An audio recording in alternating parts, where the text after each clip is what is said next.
बेटा आज का क्लास है इंग्लिश के कुछ अन्य जो महत्वपूर्ण नियम हैं उनको हम लेके आए हैं। ठीक है, इस क्लास में हम लोग कुछ खास अंग्रेजी के ऐसे नियम को समझेंगे जिससे अंग्रेजी हमारा और क्या हो जाएगा, आसान हो जाएगा। ठीक है बेटा, हम लोगों ने काफी रूल्स देख चुके हैं ना, लगभग 6-7 हो चुके हैं ना बेटा। ठीक है, 6-7 हो चुके हैं। आगे हम लोग कुछ अन्य नियमों को समझते हैं जिससे हमारा अंग्रेजी क्या हो जाए, सुधर जाए, सरल हो जाए और हम पढ़ पाए आसानी से अपनी किताबों को। ठीक है, क्योंकि हम जो पहले नियम पढ़ते थे कि ए को आ का मात्रा, डबल ई को बड़ी की मात्रा, केवल उतने ही तक अंग्रेजी सीमित नहीं है। केवल उससे ही जो हम लोग ककहरा पढ़ते हैं ना, केवल ककहरा पढ़ के ही क का की, ठीक है, के ए क, के ए का, के ई के आई काई, के आई की, इससे ही केवल हम अंग्रेजी नहीं सीख सकते हैं। ठीक है, इसके आगे कुछ अन्य नियम भी है जिनको हमें जानना आवश्यक है। ठीक है, तो इसी पे हम लोग चर्चा करेंगे। हमने 3-4 नियम लिखाए हैं, इन नियम को आप कंठस्थ भी करेंगे, लिखेंगे भी। ठीक है, और अगले दिन जब भी किताब आप खोलेंगे वहां ढूंढिएगा कि क्या ऐसे लिखा हुआ, ऐसे वर्ड्स जो सर बताए हैं नियम, क्या उस किताब में मिल रहा है या नहीं मिल रहा है। ठीक है, जहां भी ऐसे दिखेंगे वर्ड्स में, ये रूल्स के जो भी नियम हमने बताए वो जो दिखेंगे बेटा, उसको आपको वहां से क्या करना है, पढ़ना है ऐसे ही। ठीक है, पढ़ लेंगे ना। आपको कहीं भी अगर ऐसे मिले, जैसे लिखा है यस का उच्चारण ज के रूप में, यानी जे के रूप में। हम लोग तो यही जानते हैं ना कि जे को ज कहते हैं, जानते हैं कि नहीं जानते हैं, लेकिन यस को स कहते हैं। सब लोग जानते हैं यस को क्या कहते हैं, स, और जे को ज। लेकिन अंग्रेजी में बहुत जगह ऐसा होता है कि यस को क्या पढ़ते हैं, ज। और हम लोगों को अगर ये नियम नहीं पता होगा तो यस को क्या पढ़ेंगे, स पढ़ेंगे, और उच्चारण गलत हो सकता है। उच्चारण क्या हो जाएगा, गलत हो सकता है। इसलिए ध्यान दीजिएगा, जब अंग्रेजी के तुरंत पहले तथा तुरंत बाद में वॉवेल, अंग्रेजी में वॉवेल कितने होते हैं, 5, ए ई आई ओ यू आए तो यस का उच्चारण ज के रूप में करते हैं। कैसे करते हैं, ज के रूप में। जैसे अगर यस आता है, ठीक है, तो एस लिखा है, इसके बाद ई आए या ए आए, ठीक है, ए आए और लास्ट में ए आए, तो ऐसे जगह पे ज को क्या पढ़ेंगे, यस को क्या पढ़ेंगे, ज पढ़ेंगे। यानी कि अगर यस के आगे और पीछे, तुरंत आगे तुरंत पीछे क्या है, वॉवेल आए, इनमें से कोई अक्षर आए आगे पीछे दोनों, तो यस को क्या पढ़ते हैं, ज पढ़ते हैं। जैसे ध्यान दीजिए, यहां पर मैंने लिखा है रोज, क्या लिखा है, ROSE। अगर हमको नहीं पता होता ये नियम तो हम इसको रोज पढ़ते, क्या पढ़ते, यही पढ़ते ना। लेकिन हमें पता है जब अंग्रेजी में यस के बाद तुरंत बाद किसी वर्ड में, अंग्रेजी के किसी वर्ड में यस के तुरंत बाद वॉवेल का कोई लेटर आए या पहले वॉवेल का कोई लेटर आए, वॉवेल मतलब है ना, जैसे देखिए यस है, यस के तुरंत बाद क्या है, तुरंत पहले क्या है, तो यहां पे यस को क्या पढ़ेंगे, बताइए, ज पढ़ेंगे। तो लिखा है आर को क्या कहते हैं, र, और ओ के लिए क्या मात्रा लगाएंगे, र पर ओ का मात्रा रे। और नियम ये कहता है कि जब आगे पीछे दोनों वॉवेल लेटर हो तो क्या पढ़ते हैं यस को, ज। तो र पर ओ का मात्रा रो, और यस को क्या पढ़ेंगे यहाँ पे, तो क्या हो गया, रोज। इसी तरीके से POSE लिखा है तो क्या पढ़ेंगे, बताइए, हाँ, पोज पढ़ेंगे। ये क्या है, डोज। ये क्या है, अब ये बताइए CH से क्या बनता है, च। अब देखिए यहाँ पे यस के पहले भी, यस के तुरंत पहले भी ई है और बाद में भी ई है, यानी कि वॉवेल आगे पीछे दोनों है ना। ये बताइए CH को च कहते हैं, च डबल ई के लिए कौन सा मात्रा लगता है, बड़ी की, बड़ी का ना, तो च पर बड़ी मतलब ची, और यह इसको क्या पढ़ेंगे, क्या हो गया, चीज हो गया। ठीक है, ठीक इस तरीके से ये क्या लिखा है, रेज, क्या रेज हो गया ना। अरे भाई र है, आर को क्या कहते हैं, र, और ए आई से किसका मात्रा बनता है, ए का, र पर एक मात्रा रे, और यहाँ पे नियम वही है तो यस को क्या पढ़ेंगे, बोलिए ज। और इसको क्या पढ़ेंगे? CLOSE, close. और इसको नोज पढ़ पाएंगे? क्योंकि यन को न कहते हैं न, और इस पे किसका मात्रा है? ओ का। और उसके बाद नियम है कि यस के आगे पीछे अगर वॉवेल आता है तो उसके क्या पढ़ते हैं?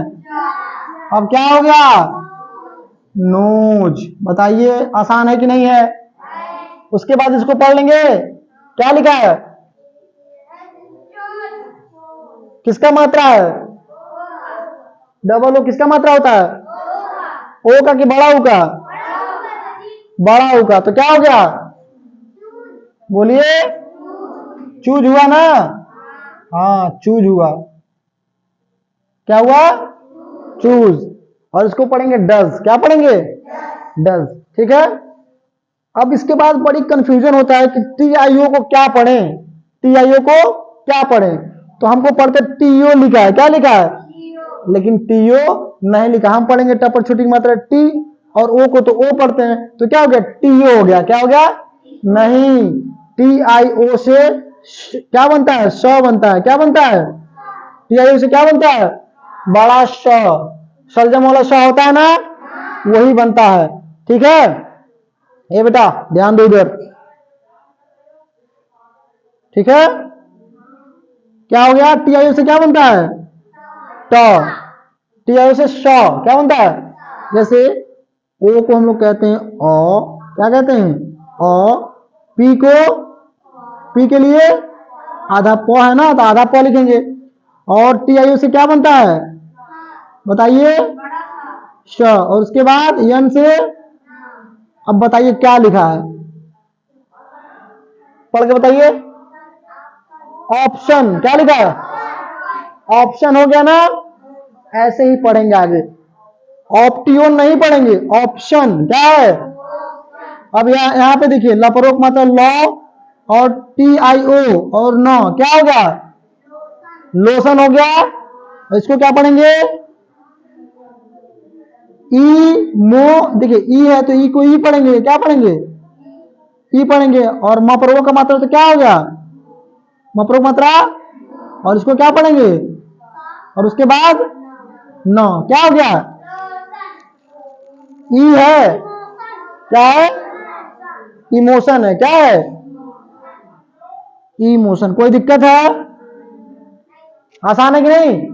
इमोशन। उसके बाद ये लिखा है NINATIONL, तो क्या हो गया? नेशनल। क्या हो गया? ठीक इसी तरीके से लिखाइए स्टेशन। क्या है? इजी है। ठीक। अब तीसरा नियम है, जब अंग्रेजी शब्द इसको वर्ड कहते हैं, शब्द को इंग्लिश में IR या ER आए तो IR को अर कहते हैं और ER को भी अर कहते हैं। क्या कहते हैं? ER कहीं भी आए अंग्रेजी वर्ड में तो ER को अर कहते हैं और IR को अर कहते हैं, और ER को भी क्या कहते हैं? अर कहते हैं। लेकिन ER आए तो इसको अर नहीं कहते हैं, इसलिए यहाँ पे कट का निशान लगा दें। ठीक है। ऐसा होना चाहिए, वो शब्द में कैसा होना चाहिए? ऐसा, IR हो या ER हो। ठीक है। E के बाद R हो तो ऐसा नियम लागू नहीं होता है। ठीक है। जैसे लिखा है THIRD, THIRD, तो TH से थ बनता है ना, बताइए। और हमने कहा कि IR से क्या बनता है? अर। तो जब थ में अ जुड़ जाएगा तो थ में अ जुड़ेगा तो क्या हो जाएगा? थ। क्या हो जाएगा? और आधा र है और ड है तो क्या पढ़ेंगे? थर्ड पढ़ेंगे ना। ठीक इसी तरीके से यहाँ पे है यस से क्या बनता है?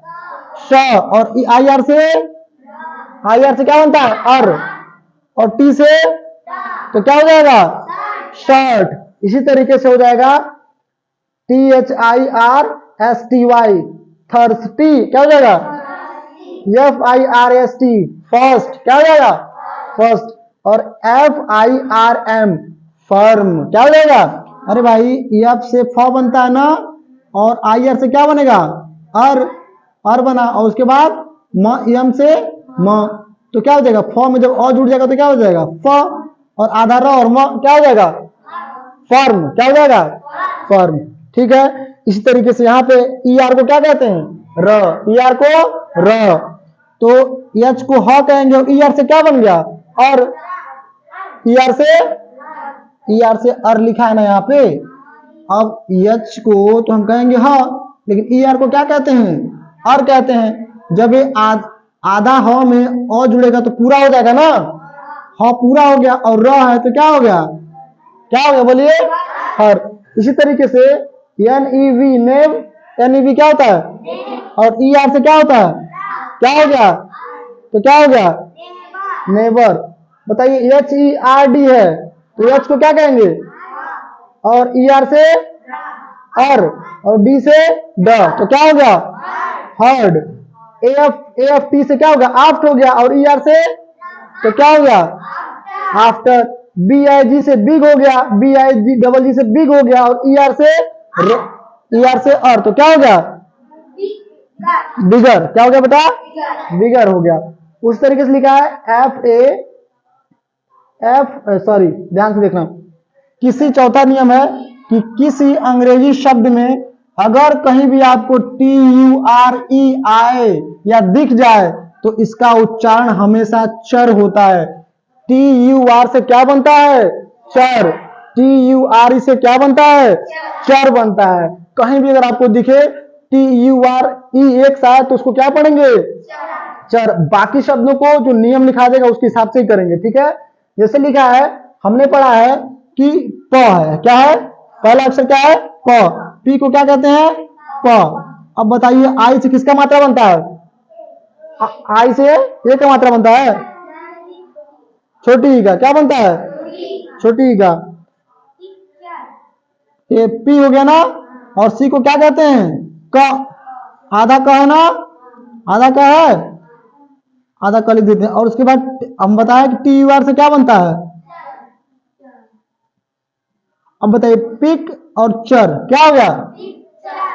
टी यू आर ई से तो चर ही होता है ना, तो क्या हो गया? Picture.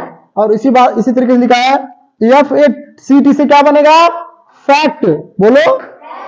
F A C T से क्या बनेगा? जब दो अक्षर के बीच में ए आए तो कौन सा नियम होता है? क्या पड़ता है? आय का। तो फ पर आय की मात्रा फ, और सी फैक, और चर से क्या हो गया? क्या हो गया? फ्रैक्चर। क्या लिखा है? फ्रैक्चर। उसी तरीके से लिखा है टी ई एक्स तो क्या हो गया? टेक्स। क्या लिखा है? टेक्स लिखा है ना भाई। ए का मात्रा वाला नियम भुला गए? भूल गए क्या? तो ट पर एक मतलब टे और एक्स, टेक्स, और टी यू आर ई से क्या हो गया? चर। तो क्या पढ़ेंगे इसको? टेक्सचर, ठीक है। उसी तरीके से लिखा है सी यू एल, कल। यू एल वाला नियम पढ़ा थे ना कल, तो क्या हो गया? कल। और टी यू आर से क्या हो गया? बताओ? चर। पिछले वाले क्लास में आपसे बताए थे कि यू एल से अल होता है ना, या उसको यू को नहीं पढ़ते हैं लगभग, यू एल से अल होता है। और लिखाए थे हम नियम, यू वाला नियम लिखाए थे ना, कि तो सी यू एल से क्या हो गया? कल हो गया। और टी यू आर ई से क्या हो गया? चर। भाई टी यू आर ई से तो हर जगह चर ही हो रहा है, आसान है। केवल दो शब्द पर आपको तीन ये पढ़ना है। कल हो गया, मिक्स हो गया, टेक्स हो गया, पंख हो गया ना। पी यू एन के सी क्या हो गया? पंख। और इसको क्या पढ़ेंगे? बताओ? कठिन है क्या? आसान हो गया, एकदम एकदम आसानी से इसको समझ जाएंगे कि टी यू आर ई से क्या होता है? चर होता है। ये क्लास था, समझ में आया? बताओ। अच्छा, कौन सा? मिक्सचर ना, ठीक है। तो म पर छोटी की मात्रा मी, और एक्स क्या हो गया? मिक्स, और टी यू आर ई से चर, तो क्या हो गया? मिक्सचर। आसान हो गया, ये समझ गए आप लोग? इसको कर पाएंगे? कहीं भी आए किताब में तो यहां से देखो कि क्या ऐसा रूल कहीं मिल रहा है, जहां पे मिलेगा आप उसको वहीं से पढ़ लेंगे, उसको पढ़ेंगे, ठीक है। प्रैक्टिस कई बार करेंगे। ये एक बार आप याद कर लेंगे तो कभी भूलेंगे नहीं। केवल एक नियम याद कर लेंगे तो हजारों वर्ड्स आएंगे अंग्रेजी में, हजारों शब्द मिलेंगे। उनको एक नियम अगर पढ़ लिया तो सारे को पढ़ जाएंगे, ठीक है। तो हमको क्या करना है? इसको याद करना अच्छे से, ठीक है। ठीक है, फिर नोट कर लो इसको।